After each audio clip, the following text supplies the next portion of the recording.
Os nossos visitantes, aqueles que já vieram, já conheço, né? Mas aqueles que vieram aqui a primeira vez, acho que são os 3 que estão aí atrás. Podem ficar de pé e dizer o vosso nome? Elionai. Mônica. Pedro. Sejam bem-vindos em nome de Jesus, amém? Toda vez eu aviso que aquela bagunça lá atrás é porque nós estamos em preparação para uma grande festa, que é a festa dos tabernáculos. Então estamos montando os cenários, por isso não se assustem quando vocês entrarem na igreja e ver essa desorganização. Mas em nome de Jesus, daqui para o dia 31 vai ficar o cenário que nos remete à época de Jesus Cristo, nos remete ao povo de Israel. E nós vamos ter uma grande festa às 7h30 da noite, aqui no dia 31 de outubro. Amém? Vamos abrir a palavra do nosso Deus no livro de Amós, capítulo 5, versículo 4.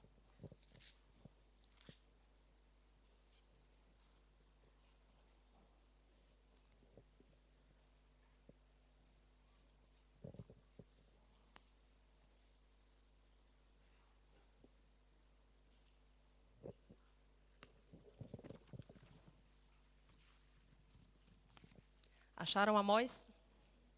Ele está aí na sua Bíblia? Tá, né? Graças a Deus. Capítulo 5, versículo 4 diz assim: Pois assim diz o Senhor à casa de Israel: buscai-me e vivei. Amém? Vamos orar em nome de Jesus. Pai, queremos a Tua palavra, Senhor, somente a Tua palavra, Deus. Viemos aqui para ouvir a Tua voz, Senhor. Viemos aqui para prestar um culto racional a Ti, Senhor. E em nome de Jesus, que nós possamos sair daqui de uma maneira diferente, Deus. Possamos sair daqui mais cheios de Ti, Senhor. Em nome de Jesus, faz a Tua vontade. Que a Tua palavra penetre, Deus, em cada mente aqui, Deus. Que a Tua palavra penetre em cada coração, Pai. Destrói as fortalezas, Deus, do mal, em nome de Jesus. Destrói as fortalezas que foram criadas em nossa mente, Deus, que nos impede de entender a Tua palavra, de ouvir a Tua palavra e obedecer a Tua palavra, Pai, em nome de Jesus, ó Senhor.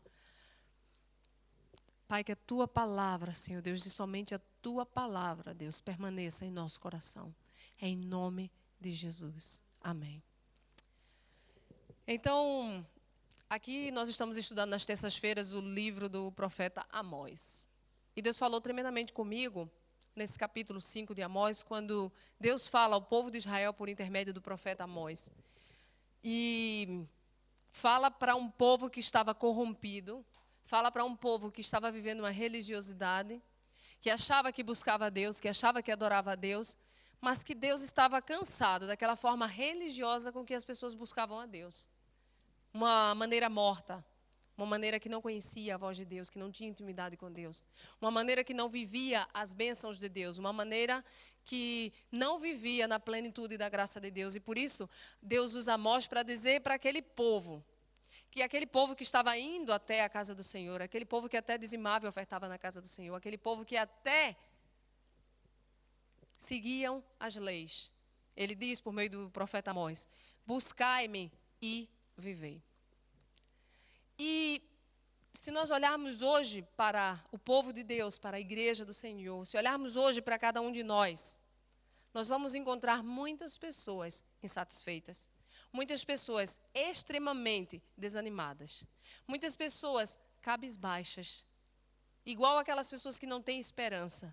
Nós vamos encontrar pessoas negativas, pessimistas, sem fé. E quando nós encontramos isso, quando nós olhamos para a nossa vida, quando nós olhamos para dentro da igreja, quando nós olhamos para o povo de Deus, encontramos um povo desanimado, cabisbaixo, triste, como se estivesse perdendo, nós podemos ver que verdadeiramente as pessoas não têm experimentado a vida que há em Jesus Cristo. Quando o profeta Amós olhou para aquele povo de Deus e disse: buscai-me viver, ele estava falando de vida. Essa vida que muitos de nós procuramos. Muitos de nós temos objetivos nas nossas vidas, mas o primeiro objetivo deveria ser procurar a vida.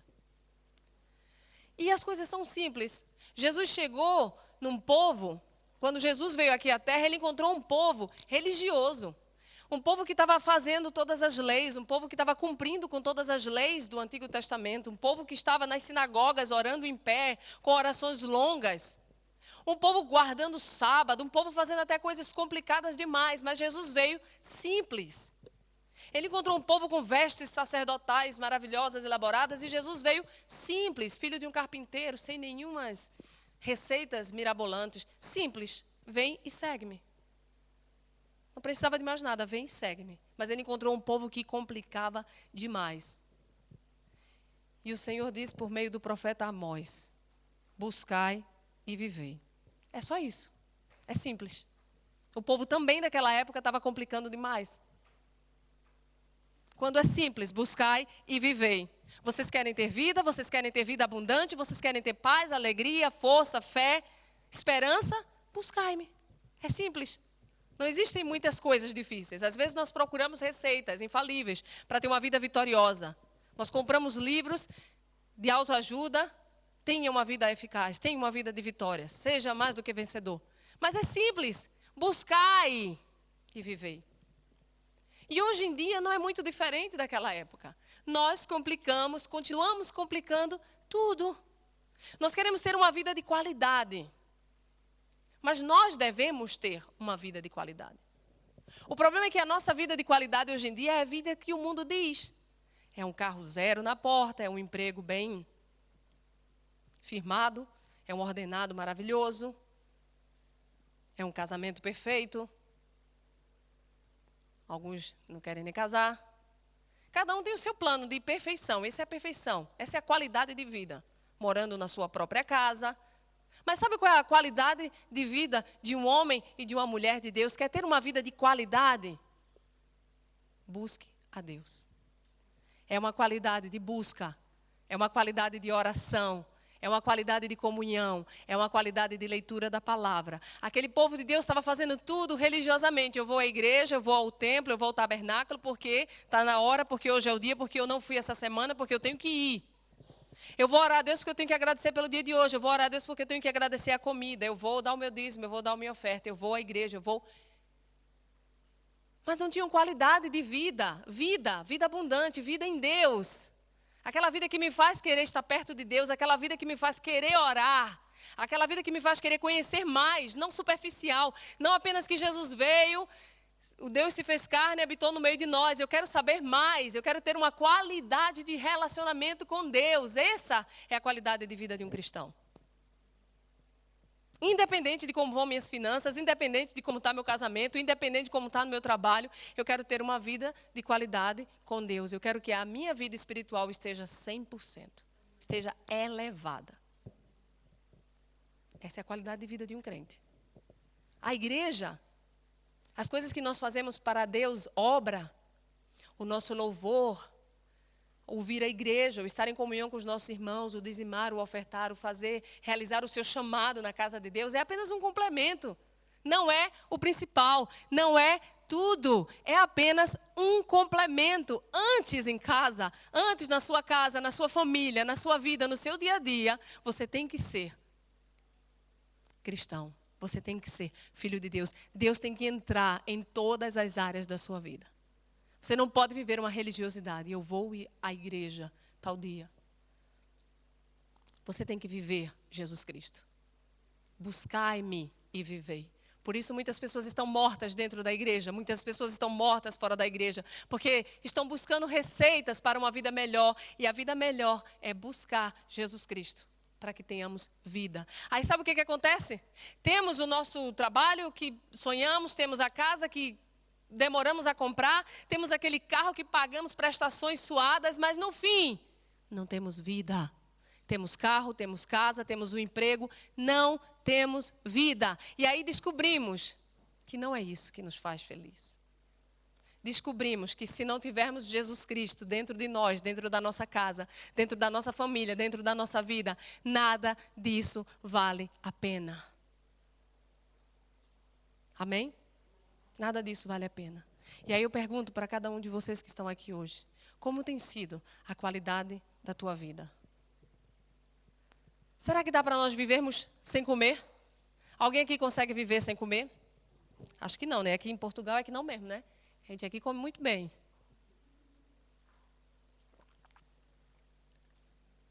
Uma vez uma irmã me convidou para almoçar na casa dela, o tamanho da panela, e era só eu e o pastor Tiago. O tamanho da panela, eu até perguntei, vai vir mais gente almoçar?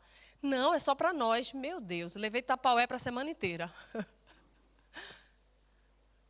Ninguém de nós, nenhum de nós, vivemos sem comer.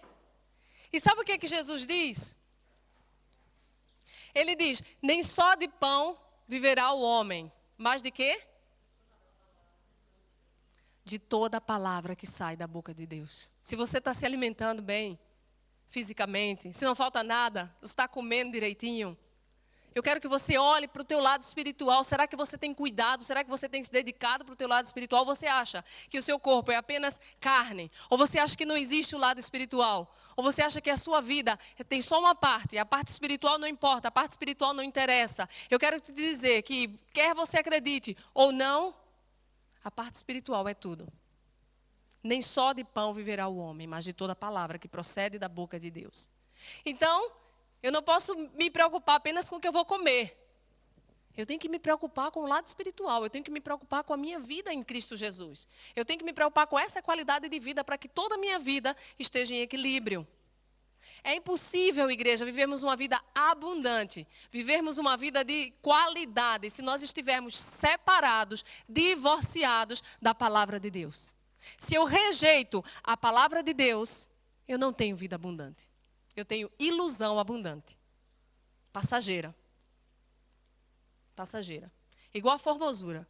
Você pode ser lindo e maravilhoso, vai passar, viu? Vai passar. Mas, se eu estou casado com a palavra de Deus, aliançado com a palavra de Deus, eu posso encontrar vida abundante. É impossível virar as costas para essa palavra e ter uma vida abundante. É impossível. Oséias, não precisa abrir, 4:6 diz assim: o meu povo sofre por quê? Falta conhecimento. O meu povo sofre porque falta conhecimento. Mateus 22:29, Jesus diz assim: errais por não conhecer as Escrituras. Laura é a única que conhece aqui. Amém, Laura? É a única que conhece aqui. Olha para aí, a palavra é para todos vocês. Errai porque não conhecem, vocês não conhecem as Escrituras e nem o poder de Deus. Quem não conhece as Escrituras de Deus, quem não conhece as Escrituras de Deus, não podem viver o poder de Deus.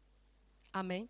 Não podem. É impossível você viver o poder de Deus se você não conhece as Escrituras. É o que diz a palavra de Deus.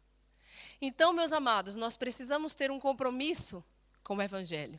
Nós precisamos ter um compromisso com essa palavra de Deus, porque se não tivermos um compromisso com essa palavra, o que estamos fazendo aqui é religião. É um clube social onde nós vamos entrar e vamos sair, vamos entrar e vamos sair, cada um bonitinho ou não, vamos entrar e vamos sair. Mas compromisso com esse evangelho, o que é que a palavra de Deus diz, o que é que ela tem para mim? O que é que ela quer me dizer, o que é que Deus quer fazer na minha vida? Através dessa palavra de Deus, eu tenho que ter um compromisso. Quando eu leio a palavra de Deus, eu permito que essa palavra entre em minha vida e transforme a minha vida. Não há maneira de você ser transformado se não for abrindo e lendo a palavra de Deus. Você não vai ser transformado só porque você veio à igreja. Você não vai ser transformado porque eu vou fazer uma oração forte por você. Você só vai ser transformado se você abrir a palavra de Deus e ler a palavra de Deus, e Deus vai lhe ajudar, vai lhe orientar, vai lhe mostrar exatamente o que Ele quer dizer na sua vida. Não existe outra maneira. Você pode ser transformado externamente, fazendo cirurgia, malhando aí para ficar sarado, mas o seu espírito não vai ser transformado se você não abrir essa palavra de Deus. Chegou a hora da igreja ter esse compromisso com o Evangelho de Deus. Mas para eu ter esse compromisso, para eu viver essa vida abundante, eu tenho que entender que a realidade que Deus tem para nós e a da palavra de Deus não é fácil. Não é. Nós queremos nos divorciar. A palavra de Deus diz que Ele abomina o divórcio. Não é fácil. Eu quero continuar odiando aquela pessoa que me fez mal. A palavra de Deus diz para eu perdoar, senão os meus pecados não serão perdoados. Não é fácil. Mas traz vida. Amém? Não é fácil, mas traz vida. É igual uma mãe educando seu filho. Não é fácil, mas traz vida. Nós ensinamos ali, às vezes é preciso que a criança leve umas palmadas, mesmo a sociedade dizendo que não. É preciso que a criança fique de castigo, é preciso que vê-la chorar. para que gere vida nela. Eu digo isso por experiência própria, que eu estou sofrendo com a minha filha. Todos os dias. Né, minha filha? Gere vida. E é isso que Deus quer conosco, vida.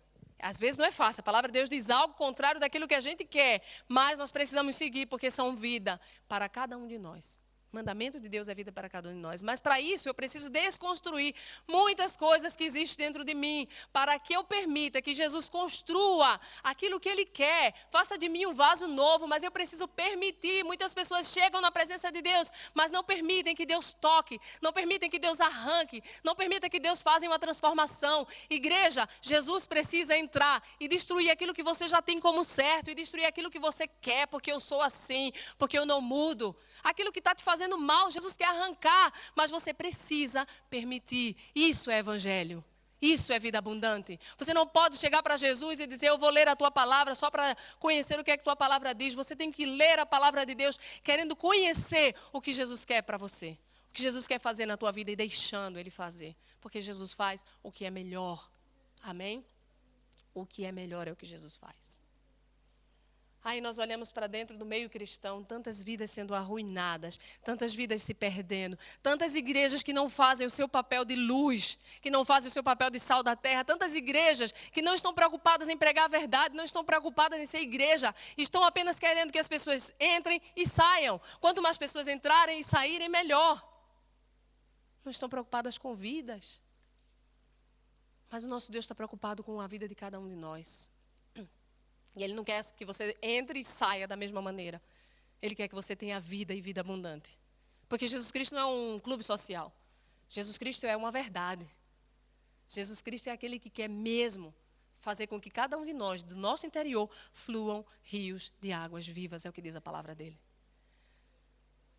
Muitos pastores estão aí sem fazer o seu papel de conduzir as ovelhas ao caminho certo. Muitos olham e fecham. Faz de conta que eu não estou vendo. O que importa é que ele venha, é que ele entre e saia para que encha.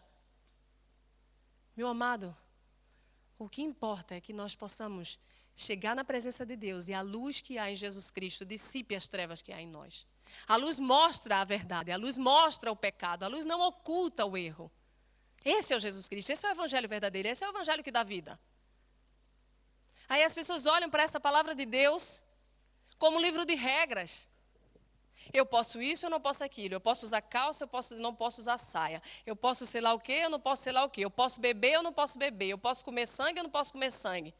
A Bíblia não é um livro de regras. É errado, é aquela pessoa que lê a Bíblia.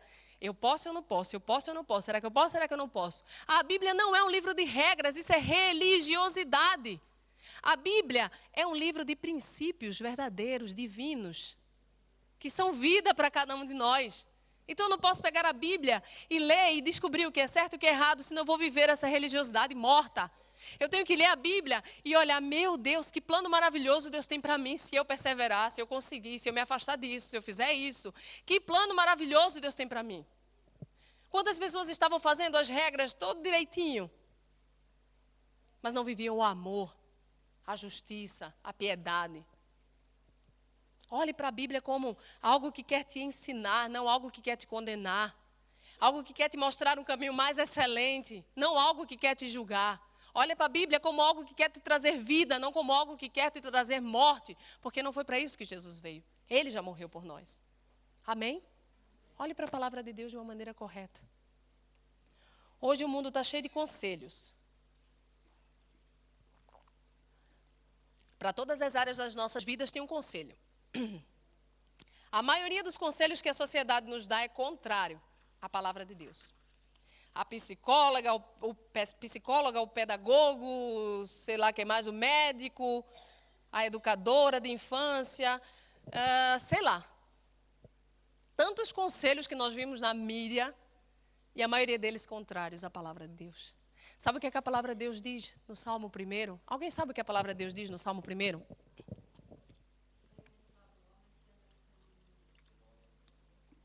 Pode dizer alto. Que não anda? Antes tem o seu prazer? Amém. Amém. Glória a Deus. Bem-aventurado aquele que não anda segundo o conselho dos ímpios, que não anda na roda dos escarnecedores, mas o seu prazer é meditar na lei do Senhor dia e noite. Isso é o homem de Deus, essa é a mulher de Deus, isso é vida abundante. Mas nós muitas vezes preferimos o conselho dos psicólogos, dos cientistas, do médico, sei lá de quê. E muitas vezes contrários à palavra de Deus. Meu amado, medite na lei do Senhor, porque ela traz vida. A palavra de Deus também diz em Pedro, 1 Pedro, desejai, diz para a igreja, desejai afetuosamente, como meninos recém-nascidos, pelo leite espiritual que é a palavra de Deus. Desejem a palavra de Deus. Desejem. Será que nós temos curiosidade de saber quem foi Amós? O que ele disse? Por que esse livro está na Bíblia? Será que nós temos curiosidade de saber o que aconteceu com o povo de Israel? Depois de dizer que o teu sangue caia sobre nós e sobre a nossa família. Será que nós temos curiosidade de saber o que vai acontecer no Apocalipse? O que é que Deus revelou a João em Apocalipse? Será que nós temos curiosidade de saber por que a Trindade, por que 3 em 1? Ou será que vivemos um evangelho superficial, raso? Não sabemos de nada. Se alguém vier nos perguntar, nós que somos luz, não sabemos de nada. Só sei que eu vou para a igreja e pronto. A palavra de Deus diz em Mateus, capítulo 7, versículo 24, que todo aquele que escuta as palavras de Deus e as pratica são semelhantes a um homem prudente que edificou a sua casa sobre uma rocha. Veio a tempestade, veio tudo e ela não se abalou. Muitas vezes nós construímos a nossa casa em areia. E sabe o que acontece quando nós vivemos uma vida religiosa, não deixamos essa palavra nos transformar, transformar o nosso interior? Vivemos uma vida religiosa. Aí sabe o que acontece? A nossa casa, a nossa fé, a nossa fidelidade a Deus, a nossa vida espiritual está firmada na areia. Primeira tempestade que vem, derruba tudo, desestrutura tudo. Não quero mais saber da igreja, não quero mais saber de Deus, não quero mais saber de orar, não quero mais saber de buscar a palavra de Deus, não quero mais saber nada disso. Estava firmado na areia. E muitas vezes nós perdemos muitas bênçãos porque aparecem coisas na nossa vida, tempestades, e levam coisas nossas embora, coisas que Deus nos deu. Mas a tempestade veio e levou embora. Por quê? Porque a nossa casa estava firmada em areia. Mas aquele que firma a sua casa na rocha, que é a palavra de Deus, a rocha que é Jesus Cristo de Nazaré, pode vir o que vier, ela não se abala. Ela está firmada na rocha. E eu pergunto para você essa tarde, onde está firmada a sua casa espiritual? Onde está firmada a sua vida? E eu quero dar alguns exemplos para que você se enquadre, você que está aí refletindo, se enquadre. Será que eu tenho vida? Será que eu tenho vida mesmo? Não é vida eterna não, porque aquele que aceita Jesus tem vida eterna. Será que eu tenho vida? Será que eu vivo um evangelho verdadeiro, de vida abundante em minha vida? Aí eu vou dar uns exemplos. Quem lê a palavra de Deus, ora, tem uma vida de oração. Quanto mais você lê essa palavra, mais você conhece a Deus. Quanto mais você ora, mais você chega perto de Deus. Amém? Então, se você quer saber se você tem vida abundante, se você é uma pessoa que lê a palavra de Deus e ora, você tem vida abundante. Se você é uma pessoa que nunca lê a palavra de Deus, lê só no domingo e ora só quando a pastora se levanta para orar, o irmãozinho, misericórdia. É para você mesmo que a Amós está falando. Buscai-me e vivei. Para você mesmo que Deus está falando. Vida de oração e vida de leitura da palavra. Quanto mais eu leio a palavra e vejo que Jesus Cristo, aquele que teoricamente não precisava, se levantava de madrugada para orar antes de curar, antes de realizar os seus milagres e maravilhas, eu olho para nós hoje e tenho vergonha. Sabe por quê? Porque nós questionamos, os milagres não são para o dia de hoje. Oraram por mim, não fui curado. Eu orei sobre tal coisa e nada aconteceu. Oramos naquela hora, queremos um fast food. Queremos rápido. Oramos e pronto. Mas aquele preço de oração antes que Jesus pagava, aquele preço de oração na madrugada, nós não queremos pagar. Nós queremos uma coisa rápida. Senhor, sai em nome de Jesus. Saiu nada.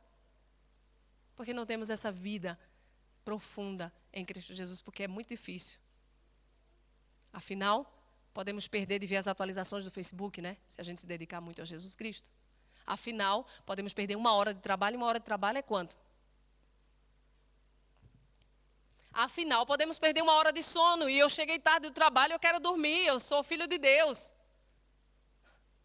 E aí nunca teremos uma vida abundante.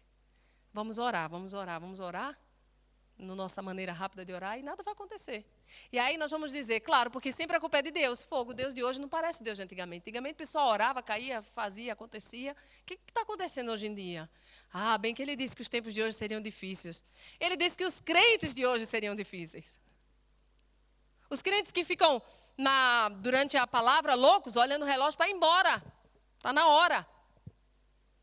Loucos porque tem que comer, está com fome, a barriga começou a roncar. Esses são os crentes de hoje. E aí é impossível vivermos os milagres de Deus. É impossível. Como será que está a nossa vida em Cristo Jesus? Quanto mais nós oramos, quanto mais nós lemos, mais nós queremos orar e conhecer mais esse Deus e ter comunhão com Ele. Nós temos conversado, você tem conversado com Jesus Cristo ou só nos domingos, ouvindo a palavra dEle? Eu olho para a igreja de Cristo hoje na terra e vejo uma igreja inerte, parada, olhando os acontecimentos e, sabe, rebatendo cada acontecimento que vem. Apenas rebatendo. A igreja está parada, inerte, e aí vem algo e pumba, pumba. Eu olho a igreja e vejo como um goleiro para os brasileiros, um guarda-redes para os portugueses. Com todo respeito, se alguém aqui for guarda-redes, né? Todo respeito. A igreja de Deus não foi chamada para ficar na defesa. A igreja de Deus foi chamada para atacar. Amém? Atacar. Eu olho para trás do Evangelho, na palavra de Deus, e vejo um homem de Deus orando para que chova, orando para que pare de chover. Sabe o que eu olho hoje? O homem de Deus abrindo o site e vendo a meteorologia para saber se vai chover ou se não vai. Ah, vai ser um dia de chuva. Poxa. Antigamente eles oravam, Senhor, manda chuva, Pai. Eu quero lá saber o que a meteorologia diz, eu quero lá saber o que eu quero e que Deus vai, em nome de Jesus, responder a minha oração. É isso que eu quero, é isso que eu olho para os homens de antigamente. E olho para os de hoje, Jesus.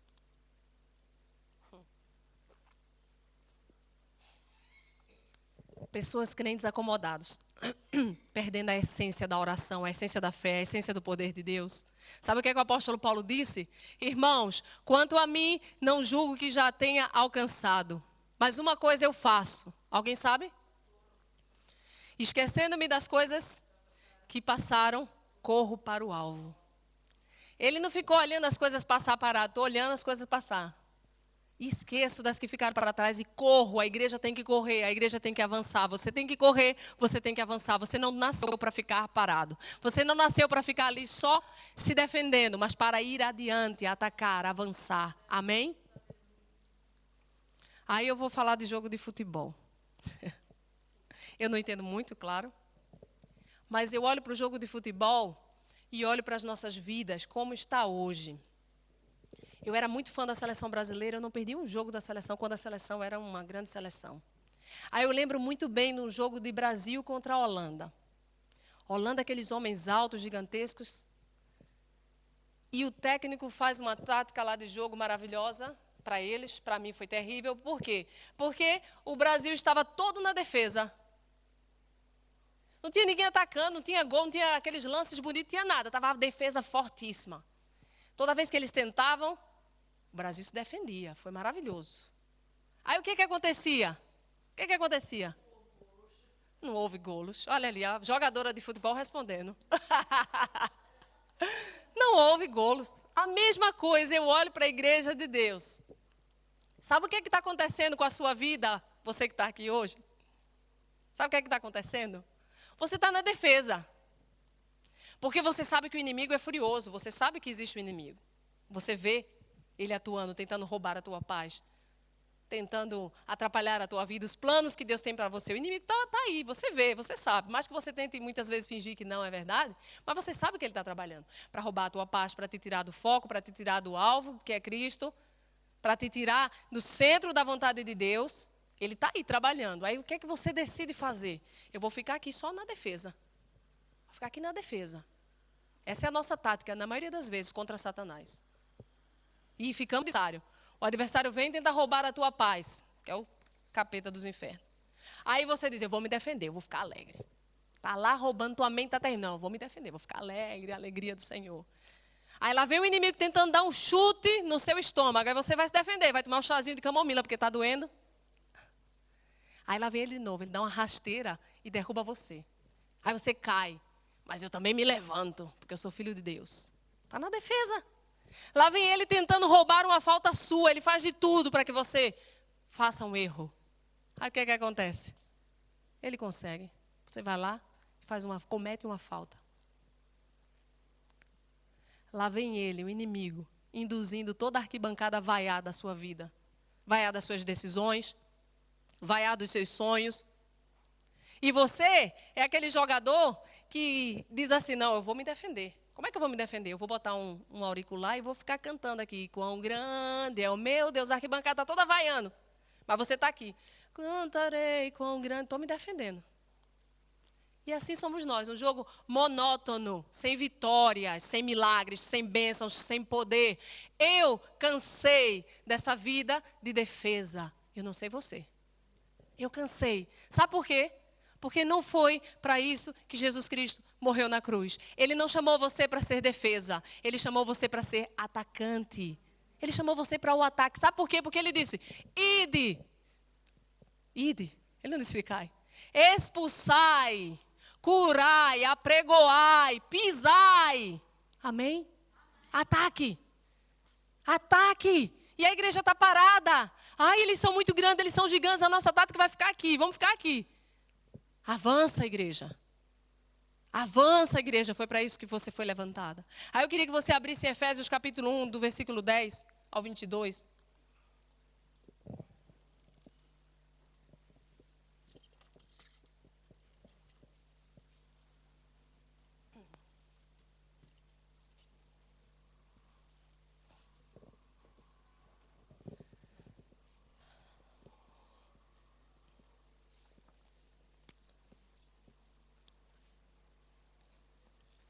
Todos abriram?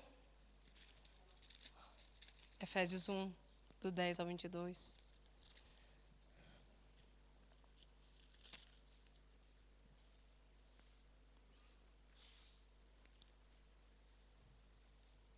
Perdão, do 20 ao 22. Olha o que é que ele diz. Perdão, vamos ler a partir do 15. Diz assim. Por isso também eu, tendo ouvido a fé que há entre vós no Senhor Jesus e o amor para com todos os santos, não cesso de dar graças por vós, fazendo menção de vós nas minhas orações. Para que o Deus de nosso Senhor Jesus Cristo, Pai da glória, vos conceda espírito de sabedoria e de revelação no pleno conhecimento dele. Iluminados os olhos do vosso coração para saberdes qual é a esperança do seu chamamento, qual é a riqueza da glória da sua herança nos santos e qual a suprema grandeza do seu poder para com os que cremos, segundo a eficácia da força do seu poder, o qual exerceu ele, Cristo, ressuscitando dentre os mortos e fazendo sentar à sua direita nos lugares celestiais, acima de todo principado e potestade, e poder e todo nome que se possa referir, não só no presente século, mas também no vindouro. E pôs todas as coisas aos seus pés, e sobre todas as coisas o constituiu como cabeça da igreja. Jesus é o cabeça da igreja. Ele pôs todas as coisas, todo o principado, toda a potestade, todo o poder, todo o domínio deste século, debaixo dos seus pés. Se ele é o cabeça da igreja, nós somos o corpo de Cristo. Onde é que está Satanás? Debaixo dos nossos pés, como igreja. E eu peço para que você reflita aí na sua vida. Será que Satanás está mesmo debaixo dos seus pés? Reflita nos acontecimentos da sua vida. Será que Satanás realmente está debaixo dos seus pés? Em que sentido, pastor? Eu sou cristão. Satanás está onde? Como é que você tem se posicionado com os ataques de Satanás? Será que ele está sempre atacando e você está sempre na defesa? Será que a igreja de Deus é uma igreja que não enxerga?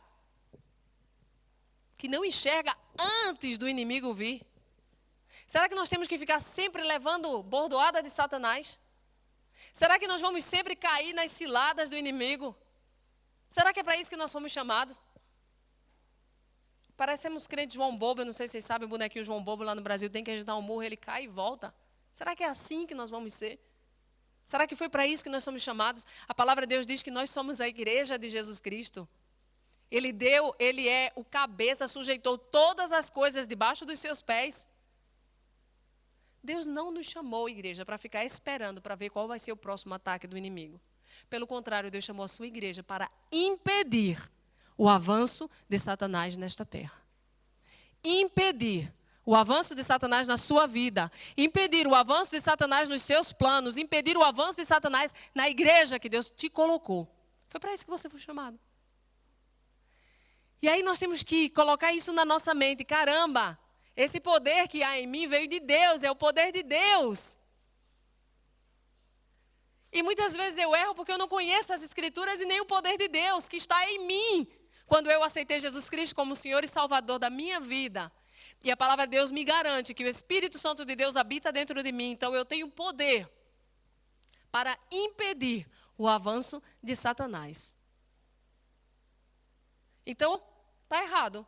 Eu estou sempre levando os ataques dele, eu estou sempre caindo nas armadilhas dele. Foi Satanás, foi Satanás, foi Satanás. Então está errado.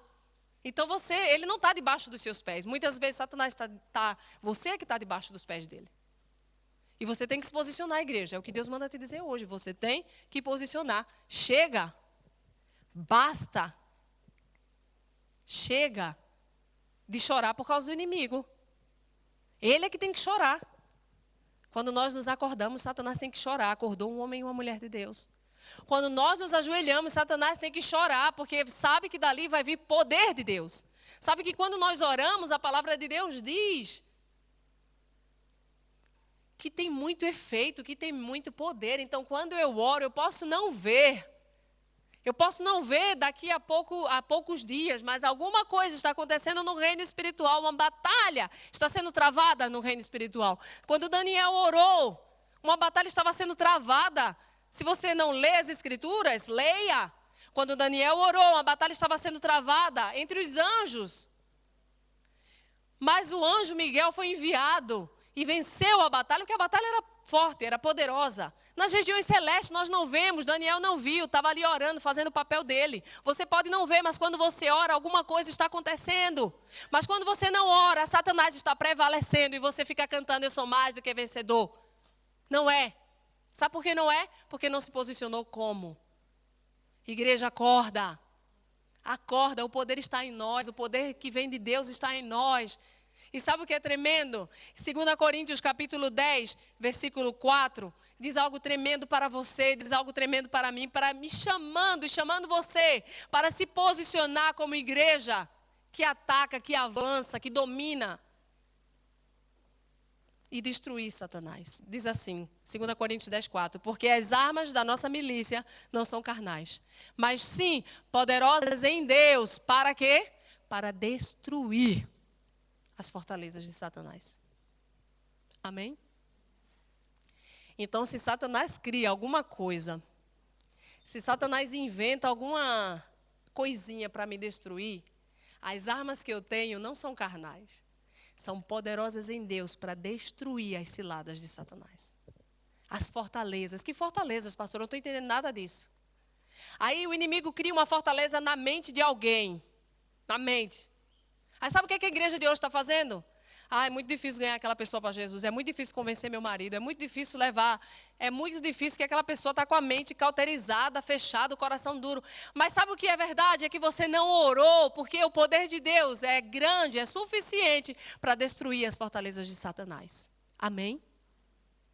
Suficientemente grande. Preço de oração. Oração. Oração. Nós fazemos oração rápida e queremos resposta. Mas Deus está chamando a sua igreja a buscar a face de Deus e viver. Buscar a face de Deus. Sair dessa superficialidade que nós estamos. Sair das águas rasas da tua vida e querer águas mais profundas. Porque as armas que nós temos lutado até hoje são armas carnais. Sabe quais são as armas carnais que nós temos lutado? O nosso choro, a nossa raiva, a nossa preocupação, a nossa angústia, o nosso remédiozinho para acalmar os nossos nervos.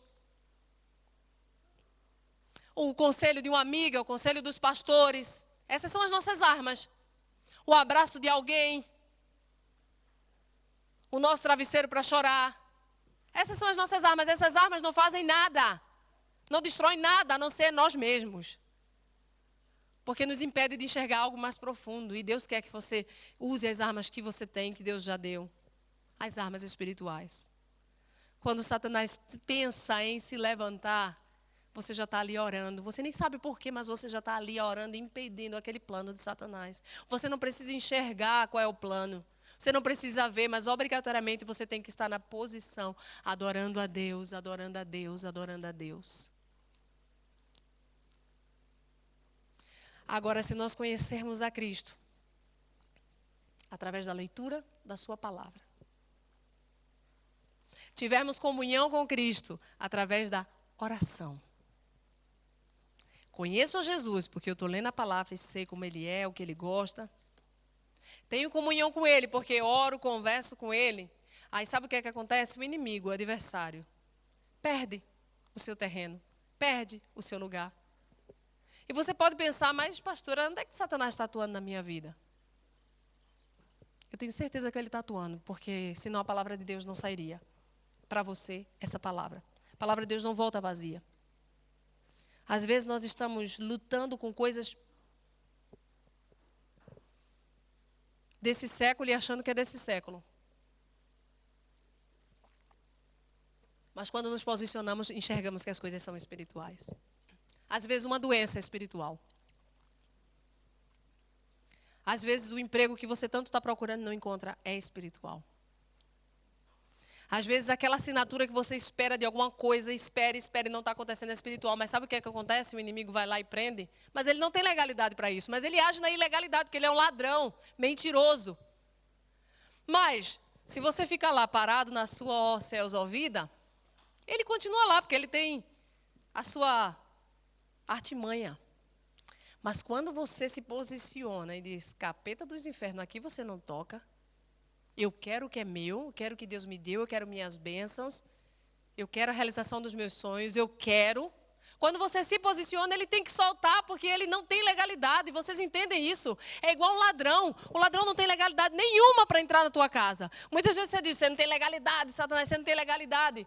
Mas é igual o ladrão também não tem legalidade. Mas sabe o que ele faz? Ele entra. Você deu legalidade para ele entrar? Não. Você fechou as suas portas, mas ele entrou. Não tem direito nenhum para entrar, mas o ladrão entrou. Assim é Satanás, ele não tem direito nenhum para fazer, mas ele entra. Só que você tem autoridade perante Satanás para fazê-lo sair e deixar lá todas as suas coisas. Você é igual um policial, chega lá, pega o ladrão no flagra, tem autoridade para prendê-lo, amanietar o valente, como a palavra de Deus diz, larga tudo que é meu. Mas eu vejo que a igreja de Deus está perdendo coisas, está perdendo bênçãos. Tem coisas amarradas por Satanás, mas sabe o que está fazendo? Chorando. Ao invés de usar aquilo que Deus já deu, igreja, desperta, busca a Deus e viva. Determine, não dando ordens a Deus, mas dizendo a Satanás que ele não tem poder para amarrar aquilo que você está esperando há tanto tempo. Amarrar aquilo que já foi profecia de Deus na tua vida. Satanás não tem legalidade, mas quando ele olha para você e pega ele no flagra, tentando pegar aquilo que é seu, ele tem que sair correndo como um cachorrinho. Porque a autoridade é você, a autoridade não é Satanás. A autoridade é você, a autoridade não é Satanás. Amém? Mas vocês precisam se posicionar, sabe por quê? Porque um dia desses nós ouvimos uma palavra tremenda. Aqui, para quem veio, né? E eu lembro que no fim da palavra sobre rasgar os céus, tocar os céus, nós cantamos até tocar os céus, até ficamos roucos de tanto cantar até tocar os céus. E muitas pessoas vieram à frente. E foi uma palavra tremenda, nos incentivando a avançar, a fazer a diferença, a deixar Deus trabalhar. E eu olho para a igreja naquela pregação, há um mês atrás ou 2, e olho para a igreja hoje e vejo quase a mesma igreja. Parece que muitas vezes nós ouvimos a palavra de Deus e não permitimos que ela surta efeito em nossas vidas. É como se hoje eu prego e vocês, agora eu vou orar, eu vou fazer, e amanhã adormecem. Mas está amarrado isso em nome de Jesus. Você precisa se levantar e se posicionar e determinar. Não, a minha vida vai mudar. Que é isso? Eu sou mais do que vencedor, porque a Bíblia diz que eu sou mais do que vencedor. Meu amado, você não precisa ser próspero financeiramente, não. Mas você precisa, obrigatoriamente, ser próspero espiritualmente. Você precisa viver uma vida de alegria em Jesus Cristo. O choro pode durar uma noite, a alegria vem pela manhã. Tem gente chorando a semana, o mês inteiro, o ano inteiro. Não é isso que Deus tem para você. chorou. Todos nós choramos. Jesus chorou quando Lázaro morreu. Mas no dia seguinte já veio amanhecer, no dia seguinte já veio a ressurreição, igreja. Em nome de Jesus, não aceite. Não aceite passar 40 anos no deserto, porque aqueles 40 anos foram frutos da rebeldia do povo de Deus. Fruto da falta de conhecimento da palavra de Deus.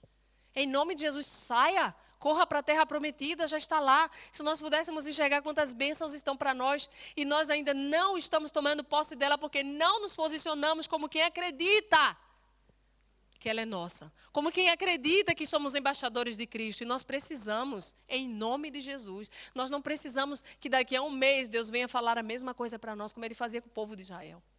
Mas nós precisamos hoje tomar uma decisão. E eu quero lembrar que Jesus Cristo, quando enviou os 70 discípulos para evangelizar, um deles chegou para Jesus, eles chegaram para Jesus maravilhados. E eu olho para a igreja de hoje, meu Deus, eu queria tanto que fôssemos todos assim. Aqueles discípulos ficaram maravilhados e eles disseram assim: eu vi Satanás, o quê? Cair como um raio. Só os 70 discípulos orando, pregando, expulsando demônios, eles viam Satanás cair como um raio, porque Satanás não tem poder. Quando o povo de Deus se levanta, Satanás cai como um raio. Meu amado, quando você decidir se levantar, Satanás vai tirar a mão das suas finanças. Quando você decidir se levantar, Satanás vai tirar a mão daquela sua doença, Satanás vai tirar as mãos do seu casamento, Satanás vai tirar a mão de onde quer que ele esteja colocando. Ele vai tirar. E você vai dizer: eu vi Satanás caindo como um raio. Assim como os 70 discípulos viram. E eu quero dizer para vocês que entre esses discípulos estava Judas, aquele que traiu Jesus. Ai, Deus, como tu és bom. Eu quero lembrar a vocês a história de Caleb, que Deus mandou os espias olharem uma terra que tinha gigantes, era a terra prometida, e tinham homens enormes. E aqueles 12 espias foram e voltaram desanimados, dizendo que não iam conseguir. Eu olho para nós hoje e vemos que muitos de nós somos como aqueles espias que disseram: nós não vamos conseguir. Mas Deus está nos chamando, igreja, para um nível maior. Para olharmos para aquela circunstância. E ao invés de dizermos: nós não vamos conseguir, nós vamos retroceder, não vai dar, nós possamos dizer: subamos animosamente e apoderemos-nos dela, apoderemos-nos de Portugal, apoderemos-nos da nossa família, apoderemos-nos desse emprego, apoderemos-nos seja lá do que for. Vamos nos apoderar, vamos tomar posse. Por quê? Porque poderemos prevalecer contra ela. Nós podemos prevalecer contra Satanás. Nós podemos nos apoderar daquilo que Deus já nos deu. Tomar posse e não olhar para o inimigo e dizer: ele tomou. A terra prometida te espera, igreja. Eu não estou falando da Nova Jerusalém não, porque essa também te espera, mas essa já é tua. Eu estou falando aqui, a terra prometida, as bênçãos que Deus tem para você, te esperam. Não deixe Satanás roubar. Muitas vezes nós vivemos o evangelho olhando somente para a Nova Jerusalém. Eu nasci para sofrer. Não, nós não nascemos para sofrer. Nós nascemos para ter vida abundante. Vida em Cristo abundante. E passar por cada situação de uma maneira diferente da que nós temos passado. Reconhecendo o que é prova de Deus para o nosso crescimento, o que é ataque de Satanás para a nossa vida, impedindo o nosso crescimento. Deus nos chamou para prevalecer contra cada ataque de Satanás. E os ataques não vão cessar. Ele vai continuar atacando. Nós aqui paramos, mas ele vai continuar atacando. Mas uma coisa eu sei. Esse ataque de Satanás não vai nos parar. Porque nós nascemos para avançar. Amém? Satanás colocou Sadraque, Mesaque e Abidnego, para quem conhece a palavra de Deus, livro de Daniel. Colocou os 3 dentro da fornalha. Eu não estou dizendo aqui que você vai ser livre da fornalha, não, mas eu estou te dizendo que assim como aconteceu com Sadraque, Mesaque e Abidnego, eles não queimaram. Nem o fio do cabelo dele foi queimado. E ainda mais, o Filho do Homem, Jesus Cristo de Nazaré, estava lá no meio da fornalha, dançando com ele. Uma igreja que vence é uma igreja que mesmo que passa pela fornalha, mesmo que passa pela prova, sabe que Jesus Cristo está ali com ela. E é um tempo curto, você passa, alegremente você sai. Alegremente Jesus é glorificado na sua vida. Mas tem gente na fornalha chorando sozinho e não foi para isso que Deus lhe chamou. Sai essa tarde dessa fornalha em nome de Jesus. Vida abundante em Cristo Jesus. Vida abundante em Cristo Jesus. E para terminar, eu quero deixar uma frase que não é minha, de um pastor. Ele diz: o crente que tem visão espiritual, ora. E o crente que ora, obtém visão espiritual. Amém? O que falta na igreja é oração e visão espiritual. Você não precisa esperar que o inimigo bata, roube, mate, destrua. Antes dele chegar, você já tem que ter uma visão e se preparar. E como é que se prepara? Oração. Oração e busca da palavra de Deus. Chegou a hora da igreja se levantar. Não somente espiritualmente, mas eu quero que todos vocês se levantem nesse momento, em nome de Jesus.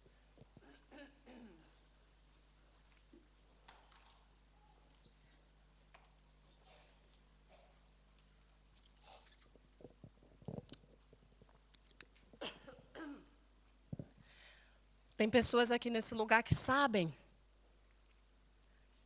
que Satanás tem impedido. Tem pessoas aqui nesse lugar que têm tido essa percepção. Eu acho que é o inimigo que está tocando nessa área da minha vida. E essa noite, mediante essa palavra, teve essa confirmação. Eu acho que é o inimigo que está retardando isso na minha vida. Eu acho que é o inimigo que está impedindo isso. Eu acho que é o inimigo que está tirando a minha paz. Eu acho que é. E essa tarde, você teve essa confirmação. Mas o que você vai fazer a partir daí é que é importante.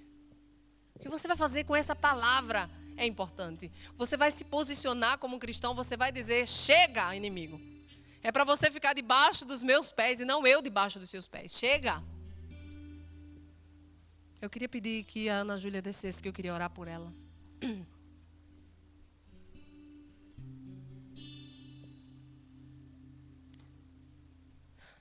E eu quero orar por cada um de vocês que sabem no seu coração, tem essa dúvida no seu coração, que Satanás tem atacado a sua vida e que você não tem feito nada. Que você sabe que tem determinadas áreas na sua vida, seja a sua mente, seja o seu coração, o seu corpo, seja a sua vida espiritual, financeira, casamento, seja lá o que for. Você sabe o que o inimigo tem feito e hoje você descobriu que você não tem feito nada, mas que você tem poder em Cristo Jesus para destruir as fortalezas de Satanás. Mas quem vai destruir as fortalezas de Satanás não é a oração da pastora Maria ou do pastor Tiago ou do diácono João Paulo. Quem vai destruir é o poder de Deus que habita dentro de você. É o seu posicionamento como crente de dizer, acabou, chega, eu não aceito. E eu vou orar pela minha filha primeiro e quero que toda a igreja entre em concordância comigo.